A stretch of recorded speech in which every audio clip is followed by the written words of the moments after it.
Hello, Scorpio, Sun, Moon, Rising, and Venus signs. Kamusta po kayo? Sana po ay nasa mabuti kayong kalagayan. Welcome back po sa Star Tarot. Kung bago kayo dito, welcome din po kayo. Thank you for your support.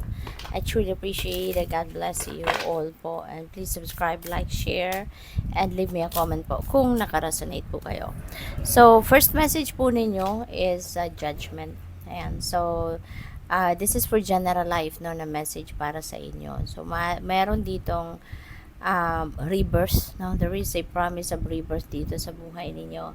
Merong mga pagbabago, no, na kailangan gawin kayo in some areas of life, no? This is about awakening din, no? So siguro yung pagmumulan or kaya kayo mag-iisip ng transformation sa ibang parte ng buhay ninyo because of the awakening that is happening.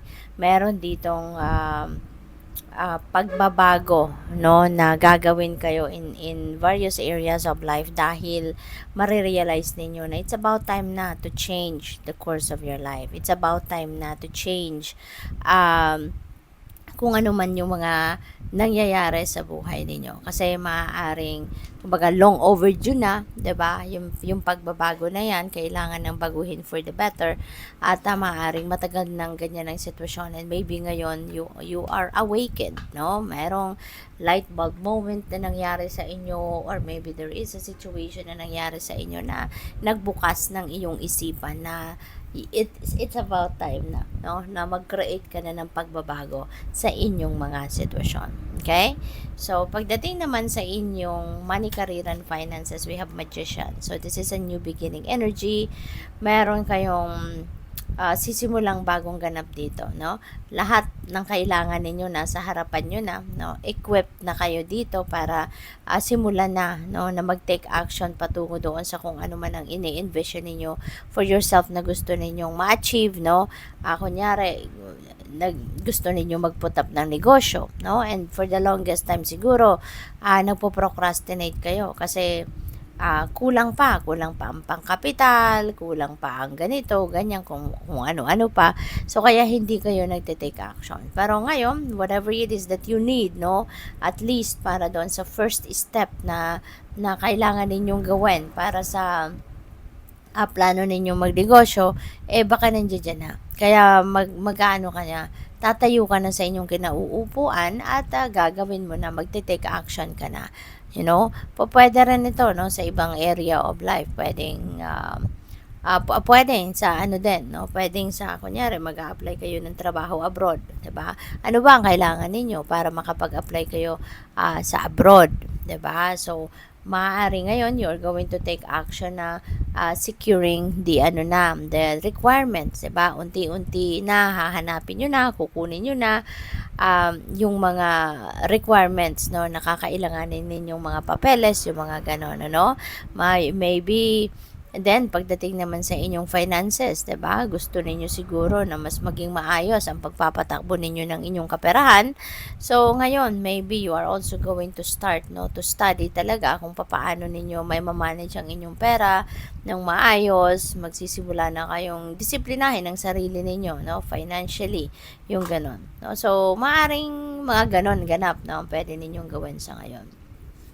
Pagdating naman sa inyong relationships, we have 7 of Wands. Ayan. So, meron nakikita kong travel dito for some of you. Siguro, ang iba sa inyo baka bagong kasal or baka kinasal na kung kailan at ngayon lang siguro kayo magkakaroon ng pagkakataon na makaalis, mag-honeymoon, 'di ba? Yung gano'n, spend time with your person somewhere. So, pwedeng ganun ang ganap. Pwede rin, no, na merong new beginning dito. Maaaring meron kayong, kung single pa kayo, baka kayo ay magsisimulang magpaligaw or mag-open ng sarili ninyo para sa bagong maliligaw, yung ganun. Or baka merong bagong love connection na mabubuo between you and another person dito. So, baka meron ditong magsisimula ng bagong love and romantic relationship. Kaya napaka-exciting, diba? So, tignan natin kung ano pa. Nakuha tayo ng clarifiers dito. And before that, I would like to say thank you sa lahat ng suporta ninyo sa aking channel. Thank you for being here. Maraming salamat sa pag-subscribe at sa mga nagsisend ng donasyon through Super Thanks. Maraming salamat po. At sa mga hindi nag-skip ng ads, maraming salamat din for your support. So, dito sa judgment, meron tayong 7 of Wands. Maging maingat din kayo sa ngayon. Maging mapagmatsyag, maging maingat kayo. Kasi, dito sa 7 of Wands, kailangan maging maingat sa pag deal with other people. Kasi si 7 of Wands parang uh,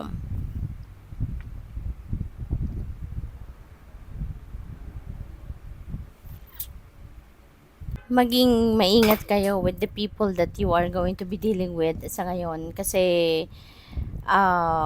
baka may yung mga sitwasyon dito po pwedeng kailangan talaga ninyong harapin, kailangan talaga ninyong um, protektahan ang sarili ninyo or depensahan ninyo ang sarili ninyo.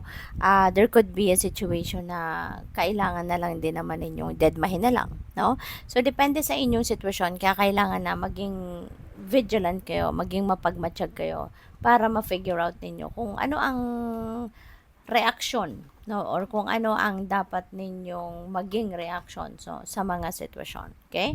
Kasi 'di ba sa laban ng buhay, may mga sitwasyon na kailangan na lang natin deadmahin. May mga sitwasyon na kailangan talaga nating harapin. So, depende yan sa kung ano ang nagaganap sa buhay ninyo sa ngayon. Okay? With the Magician, we have Ace of Swords. Ayan. So, since magsisimula kayo ng bagong ganap, no, you're going to take action now.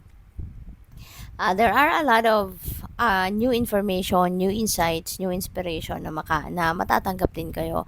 Maaring that's coming from the divine universe, no? Kaya pakinggan niyo yung inyong intuition so that you will be guided accordingly kung ano mga dapat ninyong gawin. Or maaaring magkakaroon din kayo ng mga light bulb moment, kumbaga, no? Yung bigla na lang meron kayo may isip na, teka lang, gawin ko kayang ganito, no? Yung diskarte ko, yung ganon. So, maigi na na pakinggan ninyo lagi yung inyong sarili. Pakinggan ninyo yung puso ninyo, yung soul ninyo, lalo-lalo na yung intuition ninyo. Kasi hindi kayo pinapabayaan ng divine universe. No, you are being divinely guided, no? You're being supported dito sa pag-take action ninyo, kaya makinig kayo, no, sa inyong intuition so that you will be guided accordingly. Okay? Dito naman sa 8 of Wands, meron tayong Page of Swords. Ayan. So, siguro meron dito mga exciting na impormasyon na dadating sa inyo na maaaring yung mga impormasyon na to makakatulong sa iyo, no? Baka merong mga magbabalita sa inyo rito na ituturo kayo kung saan magandang pumunta. Maaring meron ditong mga ideas, no, ang mga kaibigan ninyo or kapamilya na i-share din sa inyo para doon kayo mamasyal, doon kayo mag-honeymoon or kung ano pa, no? So, good luck sa inyo dyan. So, tingnan natin kung ano ang inyong final message for Scorpio.